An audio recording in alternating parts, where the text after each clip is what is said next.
In this series, me and my team will journey across Scotland to bring you the very best breweries and distilleries, and we will showcase what they have to offer.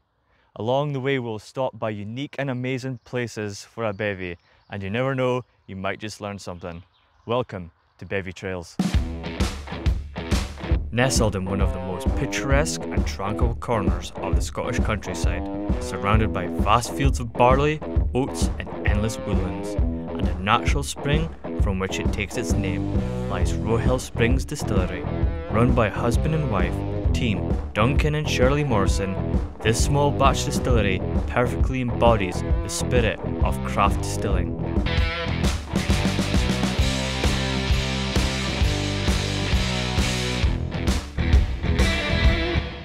We're currently in Scotland's beautiful countryside. That leads us on to our next location, Roehill Springs Distillery.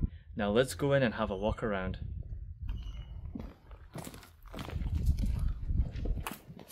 Just 4.5 miles from the historic town of Keith, within the bustling Morrison family farm, Roehill Springs is driven by a genuine passion for quality and clever innovation.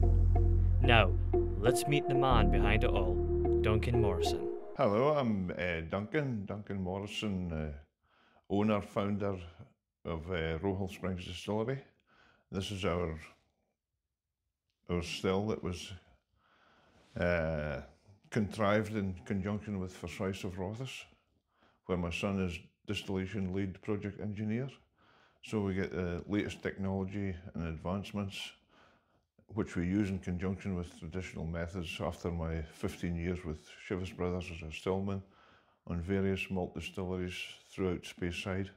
At Roehill Springs we use an electrically powered still with a heating element this end, that end, which gives us 6 kilowatt heating power, where we charge 100 litres of 68.5% alcohol volume neutral spirit.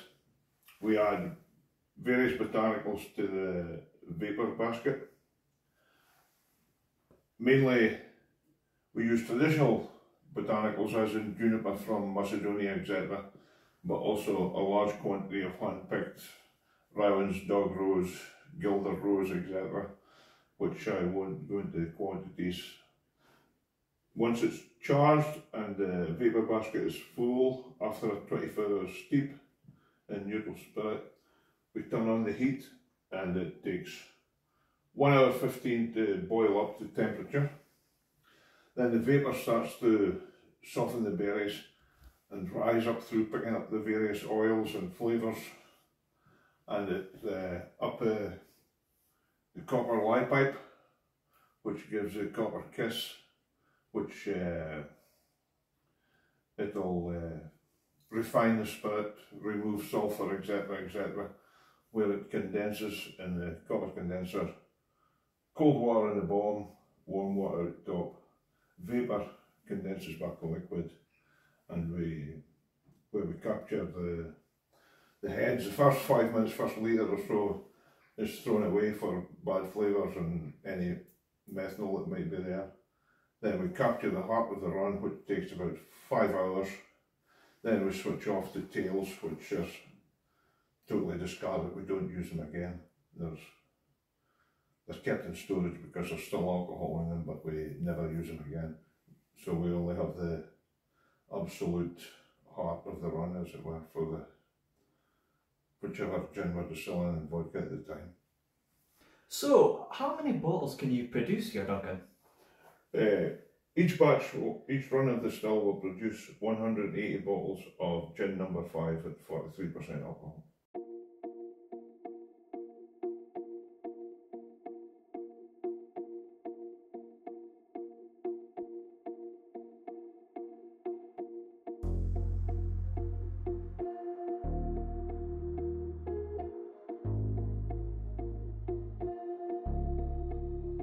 Okay, and why did you choose this method?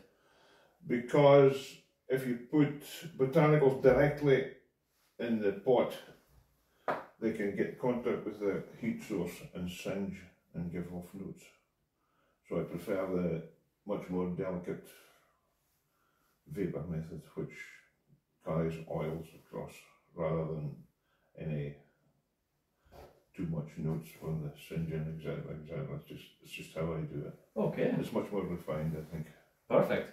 This is homegrown oats from our own farm, which we use in the vapor basket for our vodka, which results in a nice creamy mouthfeel.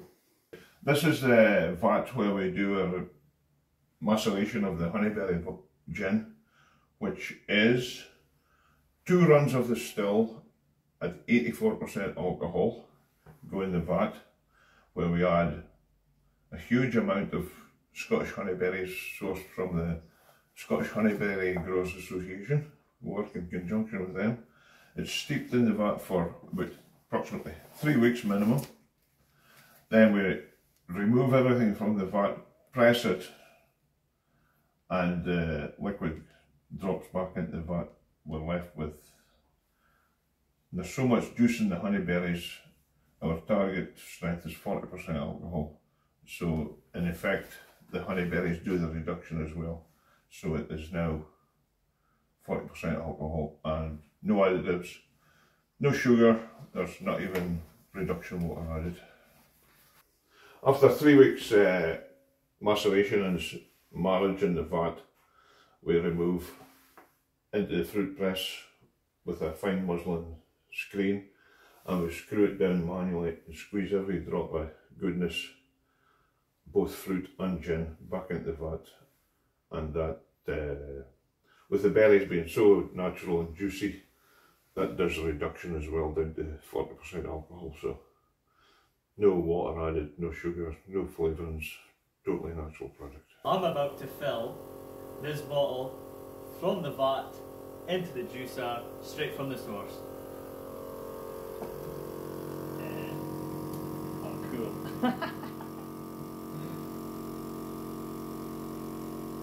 That's amazing.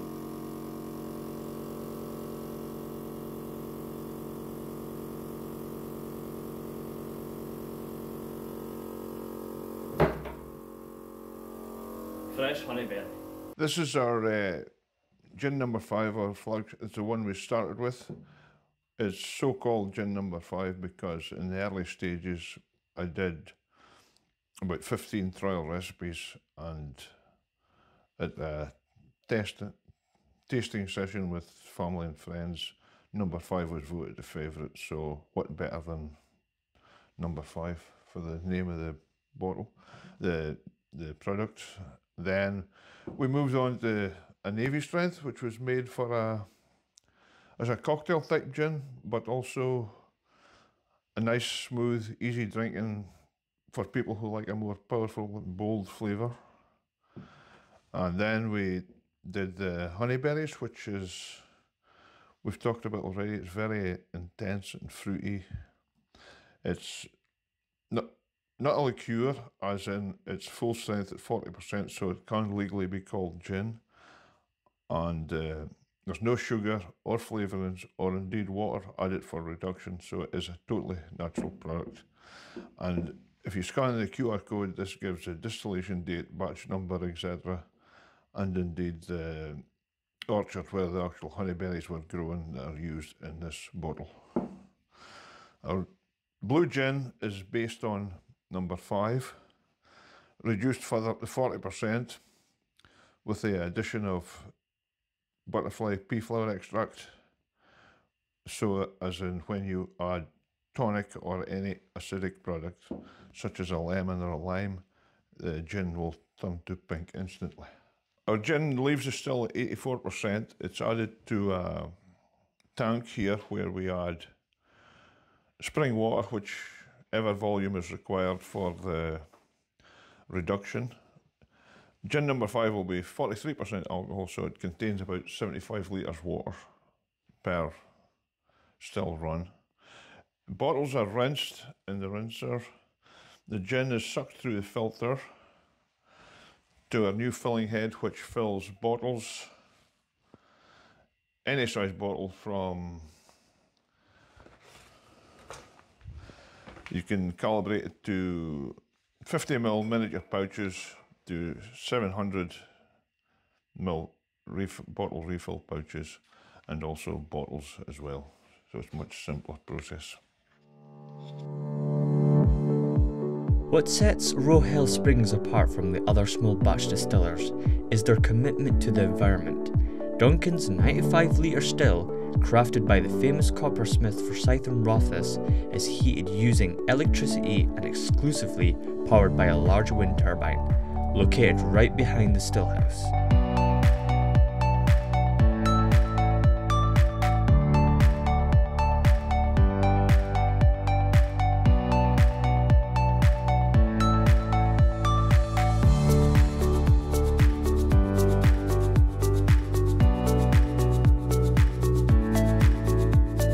Just a short distance from the farmhouse, within 300 acres of stunning natural beauty, lies the Roehill Spring. This naturally occurring spring is named after the many roe deer that roam freely in the area. The distillery uses the spring's water for both dilution and distillation.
Right, here we are at the spring, the actual Roehill Spring. It is some of the purest, cleanest water you'll find in Scotland.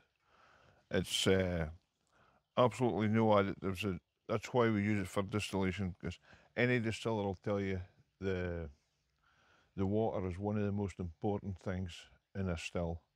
Because if you get chlorine or additives, they're the first thing that will come across in a still, and you'll get off notes in your spirit. This water source is the spring. It was the water source for the house, which is about half a mile up the field there. It was previously occupied by John and Belle Wood, brother and sister. Belle would come down here every day with 2 buckets and collect the water for the house, the human consumption water. It was even for washing, etc., etc., because they had no running water in the house or electric, and they both lived into their 90s, so we reckoned the water was good enough for our spirit, so that's why we chose Roehill Spring. I'm about to try some of the water that is used for the distillation at Roehill Springs Distillery.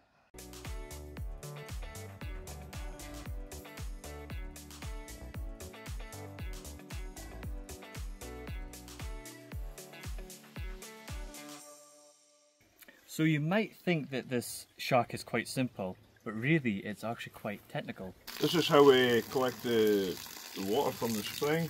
It's a simple caravan pump. It's dropped into the cistern and pumped out. And while it's pumping, there's a flow meter in there recording the data of our water usage, which we load onto my phone and eventually the blockchain. And once we record the data by Bluetooth sensors onto my phone via the Track Genesis app, it is loaded onto the QR code, which gives the date of water was collected, the distillation batch, and the name of the distiller, etc., etc., which gives full traceability to our water usage. What really stood out to me at Roehill Springs, everything is available in refill pouches. These durable pouches hold the same amount as a bottle, but are cheaper and more convenient for the customers. They can be shipped at a lower cost and fit through your letterbox. To support their environmental commitment, Duncan and his family offer a free post-return option for empty pouches, so they can be recycled. This helps to reduce the use of excess glass and keeps sustainability at the heart of their process.